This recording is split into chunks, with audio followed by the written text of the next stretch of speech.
online.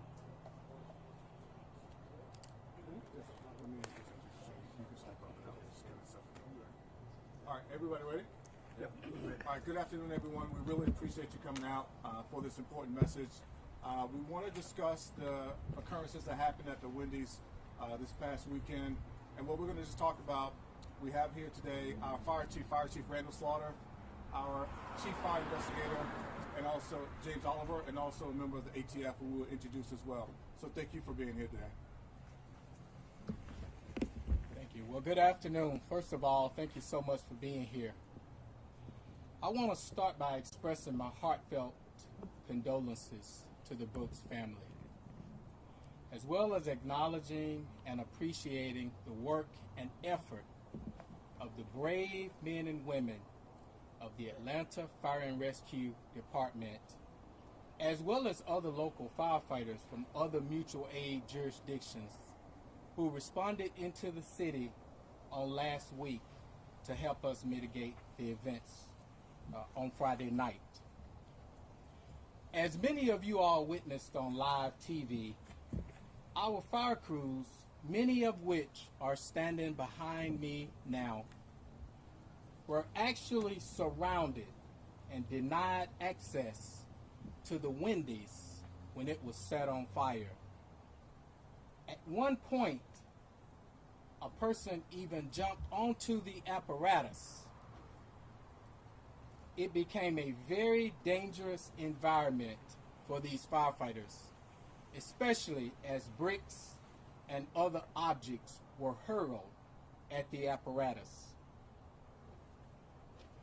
As fire chief and native Atlantan, I take it personally when lives and or property is lost in our great city, particularly as it relates to fires of arson.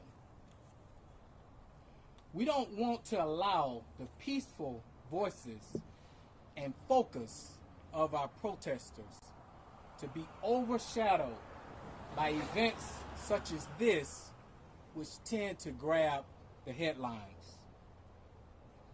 Solving this arson crime has become a top priority for me, as well as our fire investigations section headed by Chief Fire Investigator James Oliver, which you will hear from shortly.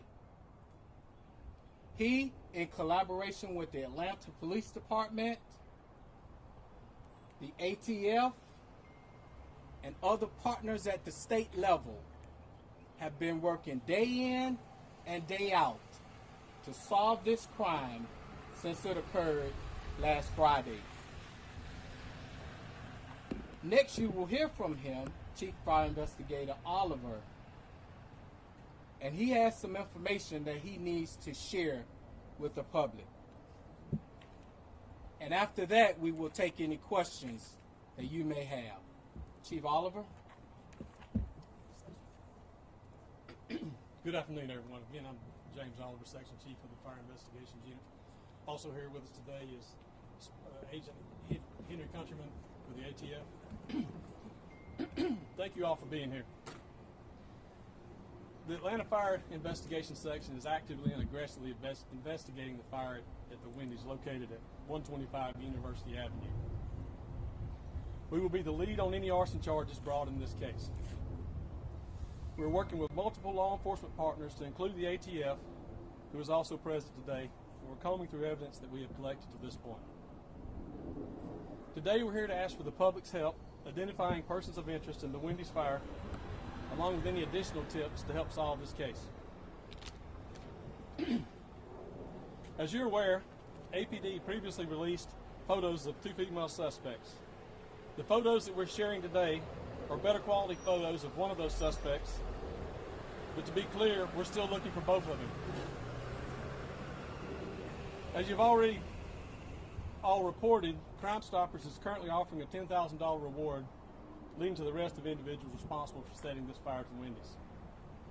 Today we're also announcing that the Georgia Arson Control Board will be offering up to an additional $10,000 reward for the arrest and conviction of the arson at Wendy's. Our PIO sergeant staffer will be sharing the contact for the Georgia Arson Control tip line, as well as photos of the individuals we're trying to identify. This is an ongoing investigation with numerous suspects, so additional photos may be released as we have located. And with that, we'll be taking any questions you may have. You have 2 suspects? We have multiple suspects at this time. We've only got quality photos of 2 at this time. Are both of them white females? They're both females. We believe them to be white. Do you have any further details on the fire, exactly how it was started, which area was it started? The fire was started in multiple locations using multiple different incendiary devices, from homemade blowtorches to fireworks to on-scene combustibles that were just lit and thrown inside the store. Is there any indication that they're connected with the group, Antifa? We haven't identified that as of yet. Do you believe this was a concerted effort by a group, or do you think it was just sort of freelance with protesters? Or? We're not 100% sure at this time. A lot of it was freelance, appears to be freelance, but we're not sure if it's tied to a group at this time. We're still working on that. Do we know how extensive this damage was, a dollar amount on what happened? I don't have an exact dollar figure, but it's obviously a total loss. Exactly how long did it take for the firefighters to get to the blaze? You said it was surrounded. How long did it take for the firefighters to get? Fire chief might have to speak more on that. Well, actually, we had fire crews, the gentleman behind me, actually on the scene as the fire was being set. But as they went to access the restaurant, they were surrounded, and so their access was denied. But we were there even before the fire was actually set.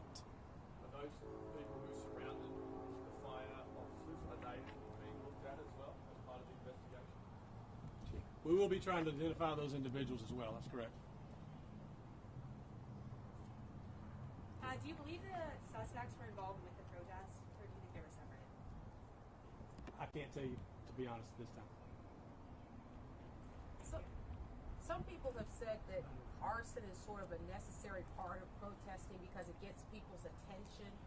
What do you say to people who deliberately destroy property thinking that it's a way to speak to city officials? Well, arson's not a victim of this crime. It costs us all whenever structures are burned like that in multiple ways, from no longer having a restaurant in the area to people losing jobs to the dollar loss for the structure and the contents of the building. So I would disagree. There's no need to burn anything. And I would like to add a counter argument. What I have heard on many occasions is that the actual setting of fires is actually a distraction from the actual message that the demonstrators and the protesters are trying to get put forward. How's the well-being of the fire crews that were there on the night? Well, they're behind me, and so if either one of them would like to come up and speak to that, I will allow that. I have asked them that same question, and they told me that they were doing fine, but it was actually a very harrowing experience for them, as you can imagine. In recruit school, they don't train us to get ready to fight the fire and also avoid bricks and other objects being thrown at you at the exact same time. But if there's anyone from the crew that would like to come up and answer your question, I will allow that, Lieutenant. So were the Don't be bricks shy. hurled at the firefighters or at the equipment, or both? It's my understanding that the bricks and other objects were thrown at the apparatus itself in an attempt to keep them from accessing the fire and, of course, extinguishing it in a fast fashion. Did your crew get out of the truck at one point? It's not my understanding that the crew ever got out of the truck. I was watching it, and it looked like that you were just surrounded. You couldn't go forward, and you had actually a police escort helping you back out of there. Is that correct? That's absolutely correct. And again, at one point, we even had someone actually mount the apparatus and start riding the apparatus, which it was rolling. It was a very, very dangerous situation, not only for our firefighters, but for the bystanders as well. And So this notion that you all just sort of stood back and let it burn was not the case. That's absolutely not the case. As a matter of fact, we were positioned and ready just in case a fire started. But once we tried to make access and the position became so dangerous for our firefighters, there was no way we were going to allow them to continue to go in and have the possibility of getting hurt themselves. Now, we take a different approach when there's a rescue, a potential rescue, but every situation is different. And I absolutely value the lives and safety of our firefighters in all situations. And we're actually talking about what unfolded Saturday, not Friday, correct? Correct. And so you would describe that as a dangerous situation for your firefighters there? Absolutely. You enacted any policy changes to help moving forward if there are any protesting where it gets this crazy, so to speak? We have, but in deference to the safety of our firefighters, I'm not at liberty to discuss those response plans in this format. But we have definitely created response plans as a result of what happened to us last Saturday night. Approximately how many firefighters did you have on the scene? How We many had trucks? approximately 60 firefighters positioned at the time of at the time of the fire. And how about trucks or engines? I don't have that information right in front of me, but we also had mutual aid support from 5 or 6 jurisdictions throughout the metro area. So as we were there positioned on the ground, we had mutual aid departments actually covering our stations, responding to the other routine calls for service. Were they also blocked from entering as well? Absolutely. Everyone, all fire units were blocked from gaining access to the fire. Approximately how many protesters were on the ground? I don't know. I don't have that information. Were some of these blocks being done by vehicles? Maybe not all people, but by vehicles? It's my understanding that they were mostly being blocked by people standing in front of the apparatus. That's my understanding. When you did return, Chief, I noticed that you came in from a different point of avenue, that you came actually from the other side of the interstate versus to the far east side. And you had a number of fire engines there with you. Was that a concerted effort to go back once you got there to have the personnel to get the job done real quick?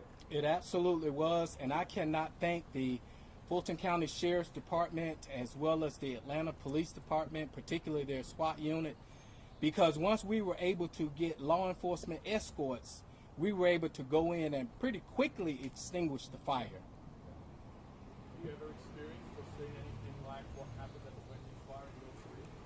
I have not, and I've actually been a firefighter in this town for 30 years. I have seen multiple protests, but normally there's not an effort to harm firefighters or fire apparatus. I've never seen that in 30 years. I know one of the fire trucks was also badly damaged on that Friday night of the first protest up around Buckhead. Was any damage to the fire truck sustained similar to that up in zone 2? We did experience minor damage, nothing to the degree that we experienced a week or so before in Buckhead. All of those apparatus have been repaired at this point. But this unit behind me did experience some very minor damage from Saturday night. Yes, ma'am. Are you also looking for the suspects that were blocking the firefighters as they were trying to get to the fire trucks? Yes, we will be trying to identify those individuals as well. Okay, so do you know how many suspects you're trying to identify at this point? Regarding the setting of the fire, I can't give you an exact number or even a real close estimate right now. I can tell you there were hundreds of people over there in the street at the time. Some of them were peaceful and some of them were causing problems. Okay, and you will be trying to identify everyone in the street at the time? No. Okay. If they were impeding our access to the scene, definitely, but not everyone that was there. We're not trying to identify everyone. Okay, thank you. How many times do you all think that Wendy's was actually set on fire? I can't give you an exact number, but I know I've seen probably close to 10 attempts by some by the same individuals, some by different individuals.